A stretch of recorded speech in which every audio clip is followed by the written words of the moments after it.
प्यारे बच्चों, good morning. Kritika भाग 1 क्लास 9 और ये तीसरा लेसन है रीढ़ की हड्डी। सबसे पहले हम लोग जगदीश चंद्र माथुर के इस एकांकीकार के जीवन परिचय के बारे में प्रकाश डालें। तो प्रसिद्ध नाटककार जगदीश चंद्र माथुर का जन्म खुर्जा उत्तर प्रदेश में 1917 में हुआ और शिक्षा इलाहाबाद विश्वविद्यालय से हुई। बचपन से ही नाटकों में रुचि होने के कारण इन्होंने स्कूल कॉलेज के सांस्कृतिक उत्सवों में नाटक लेखन, निर्देशन और अभिनय किया।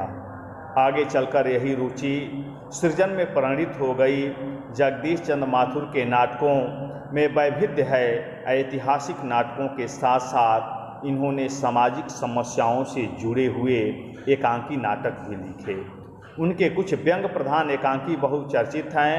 माथुर जी की कुछ प्रमुख रचनाएं हैं कोणार्क, दशरथ नंदन, शारदिया, पहला राजा, ये नाटक हैं। अब एकांकी हैं भोर का तारा, ओ मेरे सपने, रीढ़ की हड्डी। प्यारे बच्चों, इन्हीं एकांकियों में से रीढ़ की हड्डी भी एकांकी है। इस एकांकी कि नाट्य साहित्य की एक विधा ही है।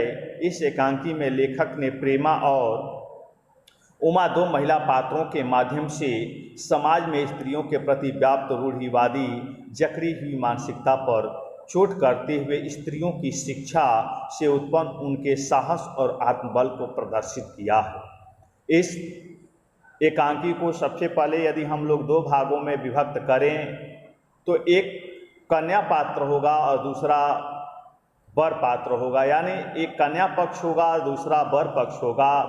कन्या पक्ष का प्रतिनिधित्व करते हैं इस एकांकी में उमा और प्रेमा। दूसरा राम स्वरूप जो उमा के पिताजी हैं, प्रेमा उमा की माँ है और रतन उस घर का नौकर है। दूसरा पक्ष हमारे सामने आता है वर पक्ष, गोपाल प्रसाद और शंकर। शंकर वर है जिसकी शादी तय करने के लिए आए हुए हैं लोग, और गोपाल प्रसाद शंकर के पिता हैं। तो अब इसके बाद इसी पात्रों के माध्यम से कहानी जगदीश चंद्र माथुर जी ने इस एकांकी को आगे बढ़ाया है। अब चलिए हम लोग एकांकी का अध्ययन करते हैं। मामूली तरह से सजा हुआ एक कमरा, अंदर के दरवाजे से आते हुए जिन महाशय की पीठ नज़र आ रही है वे अधेड़ उम्र के मालूम होते हैं। एक तख्त को पकड़े हुए पीछे की ओर चलते चलते कमरे में आते हैं। तख्त का दूसरा सिरा उनके नौकर ने पकड़ रखा है। इसके बाद यहीं से यह एकांकी प्रारंभ हो जाती है। बाबू अबे धीरे धीरे चल, अब तख्त को उधर मोड़ दे, उधर, बस बस नौकर बिछा दो साहब। बाबू जरा तेज आवाज़ में, और क्या करेगा, परमात्मा के यहाँ अक्ल बट रही थी तो तू देर से पहुँचा था क्या, बिछा दूँ साहब। और यह पसीना किस लिए बहाया है, नौकर तख्त बिछाता है, ही। बाबू हंसता क्यों है, अबे हमने भी जवानी में कसरतें की हैं, कल सो नहाता था लोटों की तरह। यह तख्त क्या चीज़ है, उसे सीधा कर, यूँ, हाँ बस। और सुन, बहू जी से दरी मांग ला इसके ऊपर बिछाने के लिए। अब नौकर जाता है रतन बहू जी से बिछाने के लिए, दरी लाने के लिए। चादर भी कल जो धोबी के यहाँ से आई है वही नौकर जाता है। बाबू साहब इन बीच में मेजपोश ठीक करते हैं, एक झाड़न से गुलदस्ते को साफ करते हैं, कुर्सियों पर भी दो चार हाथ लगाते हैं। सहसा घर की मालकिन प्रेमा आती है। गंदमी रंग, छोटा कद, चेहरे और आवाज़ से जाहिर होता है किसी काम में बहुत व्यस्त है।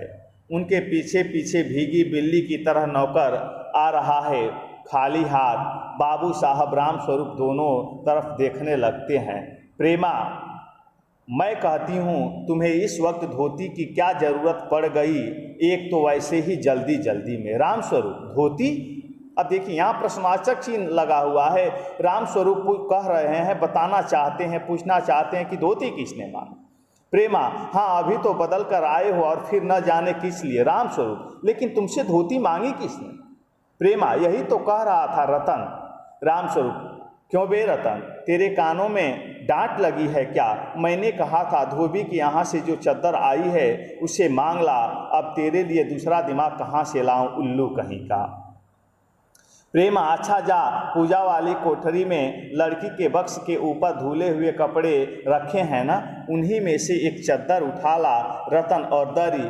प्रेमा दरी यही तो रखी है कोने में, वह पड़ी तो है। राम स्वरूप दरी उठाते हुए और बीबी जी के कमरे में से हारमोनियम उठा ला और सितार भी। जल्दी जा। रतन जाता है, पति पत्नी तख्त पर दरी बिछाते हैं। प्रेमा लेकिन वह तुम्हारी लाडली बेटी तो मुंह फुलाए पड़ी है। प्यारे बच्चों, इस वीडियो में बस इतना ही। धन्यवाद। फिर हम लोग अगली वीडियो